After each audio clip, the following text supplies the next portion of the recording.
नमस्कार. तर सध्या एक नवा विषाणू चर्चेमध्ये आहे, ह्यूमन मेटान्युमो व्हायरस. पुन्हा एकदा चीनच्या उत्तर भागातून काही बातम्या येत आहेत की या आजाराचे रुग्ण वाढलेले आहेत. पण खरं म्हणजे त्याच्या नावासारखं आपण अगदी मेटाकुटीला येऊन त्याचा विचार करावा एवढा हा मेटान्युमो व्हायरस महत्त्वाचा नाही, आणि तो नवीन तर बिलकुलच नाही. हा मुळात अगदी जुना व्हायरस आहे. मागच्या जवळपास 20 ते 25 वर्षापासून वैद्यकीय जगताला माहीत असणारा हा विषाणू आहे. म्हणजे अगदी आपण भारतातलं जरी उदाहरण घ्यायचं म्हटलं तरी मागच्या वर्षी म्हणजे 2024मध्ये डिसेंबरपर्यंत आपल्याकडं या आजाराचे जवळपास 172 रुग्ण हे आपल्या वेगवेगळ्या प्रयोगशाळांनी शोधले होते, आणि यातल्या कुठल्याही रुग्णाचा मृत्यू झालेला नाही. कारण मुळामध्ये हा जो ह्यूमन मेटान्युमो व्हायरस आहे हा अत्यंत सौम्य प्रकारचा साधा सर्दी खोकला ज्याच्यामुळं होतो असा विषाणू आहे. आणि असे अनेक विषाणू आपल्याकडं आहेत ज्याला आपण RSV म्हणतो, ॲडेनोव्हायरस. तर यासारखे जे साधारणपणे हिवाळ्यामध्ये किंवा उन्हाळ्याच्या सुरुवातीला जे सर्दी खोकल्याचं प्रमाण वाढतं त्याच्याकरता जे जबाबदार विषाणू असतात त्या गटातला हा एक विषाणू आहे. त्यामुळं काळजी करायचं कारण नाही. मुळामध्ये काय होतं की या विषाणूमुळं जे इन्फेक्शन होतं, जो संसर्ग होतो तो श्वसनमार्गाच्या फक्त वरच्या बाजूला होतो, म्हणजे सर्दी खोकला. खालच्या बाजूला उतरून न्यूमोनिया व्हायचं प्रमाण हे खूप कमी आहे.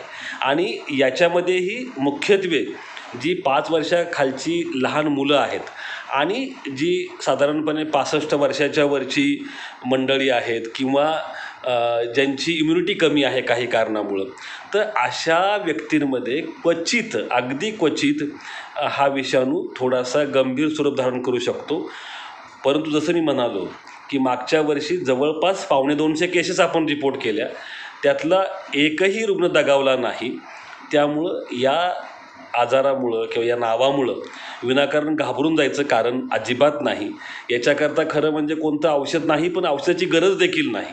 म्हणजे ज्याला आपण आजीबाईचा बटवा म्हणतो तसं सर्दी खोकल्याकरता गरम पाण्याच्या मीठ टाकून केलेल्या गुळण्या, वाफ घेणं किंवा सगळं ज्याला आपण म्हणतो की काढा आणि बाकीच्या गोष्टी ह्या पुरेशा आहेत. आणि मुळात हा आजार होऊ नये याच्याकरता कुठल्या लसीची पण गरज नाही, कोणती लस नाही आणि गरज देखील नाही. कारण हा इतका सौम्य स्वरूपाचा आजार आहे की साधी गोष्ट आहे की जे आपण गोष्टी करायचो की हात आपला वारंवार धुणं, किंवा जर आपल्याला सर्दी खोकला असेल तर मास्क वापरूनच बाहेर जाणं किंवा जनसंपर्क कमी करणं, आपल्या डोळ्याला नाकाला पुन्हा पुन्हा सारखं हात न लावणं, या ज्या साध्या गोष्टी आहेत, आपला आहार चांगला ठेवणं, पुरेशी झोप घेणं, हे अगदी पुरेसं आहे. त्याच्यामुळं मुळामध्ये हा जो अवघड नावाचा हा विषाणू जो आलेला आहे ह्यूमन मेटान्युमो व्हायरस, नाव जरी अवघड असलं तरी बेटा हा विषाणू खूप साधा सोपा आणि सौम्य आहे.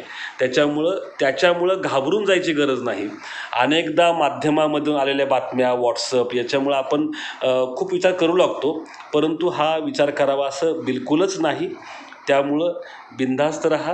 खरं म्हणजे पॅनिक सुद्धा वापरायची गरज नाही, इतका हा सौम्य आहे. त्यामुळे बिनधास्त राहा. त्याच्या अनुषंगानं सर्वेक्षण आणि बाकीच्या गोष्टी सरकारी यंत्रणा करतच आहेत. आपण फक्त एकच करायचं आहे की सर्दी खोकला होऊ नये याच्याकरता म्हणून आपण जी नेहमीची खबरदारी घ्यायचो तीच खबरदारी आपल्याला घ्यायची आहे. तेव्हा चिंता काळजी अजिबात नको.